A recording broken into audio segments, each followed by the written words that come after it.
Bonjour à toutes et à tous et bienvenue dans Actuel. Au sommaire de ce numéro, au Japon, bataille autour du patronyme. La coutume et la loi empêchent les femmes de garder leur nom de jeune fille quand elles se marient.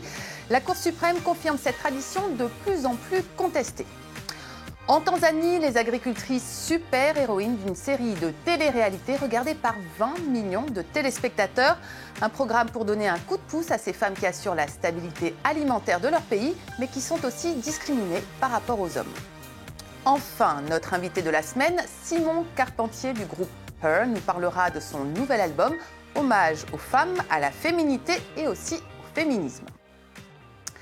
Mais pour commencer, direction Tokyo, où la Cour suprême vient de maintenir une loi imposant aux couples mariés de porter le même nom, une loi jugée de plus en plus sexiste. Florent Rodeau nous en dit plus. 4 plaignantes, symbole de la lutte pour le droit des femmes au Japon. Accompagnées de leur avocat, elles se sont rendues devant la Cour suprême avec l'espoir que leur message ait été entendu. Mais quelques heures plus tard, la sentence tombe. La plus haute instance judiciaire du pays maintient l'obligation pour les couples mariés de porter le même nom. Dans les faits, 96% des femmes japonaises prennent le nom de leur époux, contre seulement 4% pour les hommes. Pour Kyoko Tsukamoto, l'une des plaignantes qui souhaite récupérer son nom de jeune fille, cette loi est sexiste et archaïque. Mon nom est Kyoko Tsukamoto. Qu'arrive-t-il à une personne qui perd son identité ? Je ne peux plus vivre en tant que Kyoko Tsukamoto et maintenant, je ne suis même pas en mesure de mourir en tant que Kyoko Tsukamoto. Au Japon, la loi sur les noms renvoie à l'ancienne organisation féodale, selon laquelle femmes et enfants sont sous le contrôle entier du chef de famille. Bien que conservatrice, la société japonaise semble de moins en moins bien accepter ces règles d'un autre temps.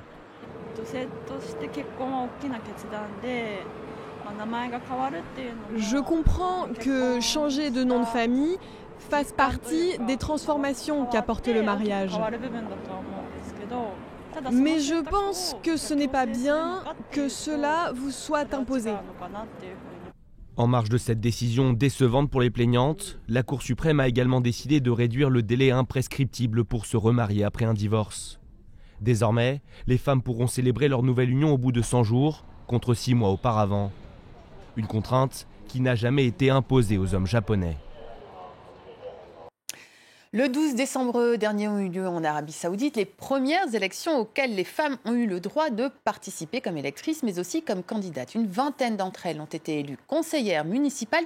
Une petite révolution dans ce pays où les femmes n'ont toujours pas le droit de conduire. Inès Olagaray.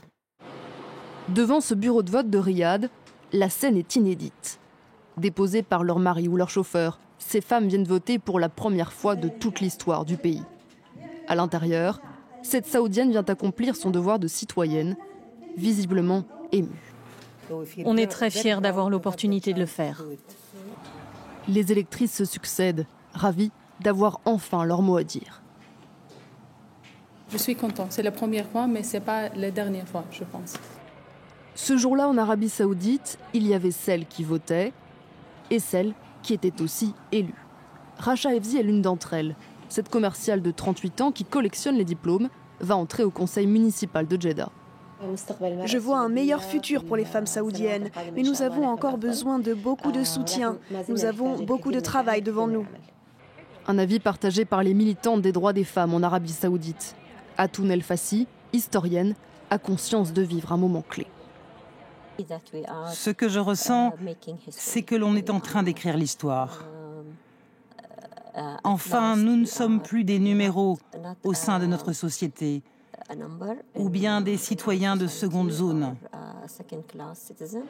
Sur les 900 candidates qui ont réussi à aller jusqu'au bout de leur campagne, au moins 20 ont été élues.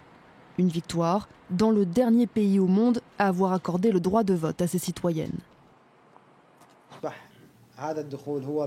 L'arrivée des femmes dans les élections va mettre en place un nouveau mouvement dans la société. Elles vont apporter du sang frais dans les conseils municipaux et compléter les idées des hommes.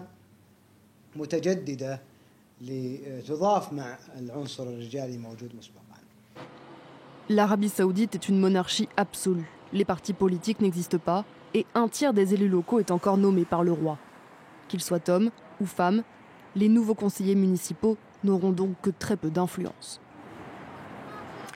Ce sont les nouvelles stars de la télé-réalité en Afrique de l'Est, des agricultrices tanzaniennes. Leurs aventures sont suivies par 20 millions de téléspectateurs, un succès pour les producteurs et peut-être aussi pour les droits des femmes. Regardez. Un générique entraînant, des paysages à couper le souffle et 18 candidates très motivées. Tous les ingrédients sont rassemblés pour une bonne émission de télé-réalité. Pourtant, ces femmes venues des quatre coins de la Tanzanie ont bien plus d'ambition que le simple fait de passer à la télévision. Elles sont agricultrices et elles sont venues apprendre. Apprendre de nouvelles techniques, manier de nouveaux outils.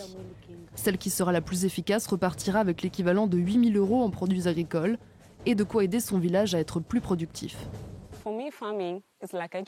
Pour moi, l'agriculture est un travail et ça me donne aussi la chance de pouvoir employer d'autres personnes, de leur donner la chance de travailler et de gagner leur vie.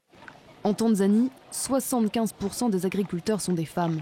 Elles vivent généralement en dessous du seuil de pauvreté. L'émission baptisée Mama Shujaa wa Chakula, les héroïnes de la nourriture en Swahili, compte 20 millions de téléspectateurs en Afrique de l'Est.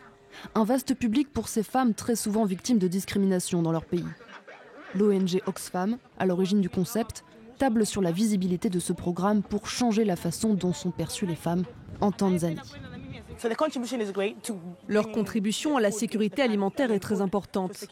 Mais quand il est question d'accès au marché, d'accès aux produits agricoles, elles sont en retrait. D'après la Banque mondiale, si l'on donnait aux femmes agricultrices le même accès aux ressources que les hommes, leur rendement augmenterait de 30%. Et chaque jour, 150 millions de personnes ne souffriraient plus de la faim. Je vous propose à présent de nous intéresser à un groupe qui monte sur la scène musicale. Her, qui veut dire « elle » en anglais, a été remarqué au Transmusical de Rennes. Simon Carpentier, bonjour. Merci beaucoup d'être avec nous. Alors, vous êtes l'un des membres de ce duo avec Victor Solf. Vous allez nous expliquer pourquoi le groupe s'appelle Her. Mais d'abord, je vous propose d'écouter un petit extrait de votre album Tape One.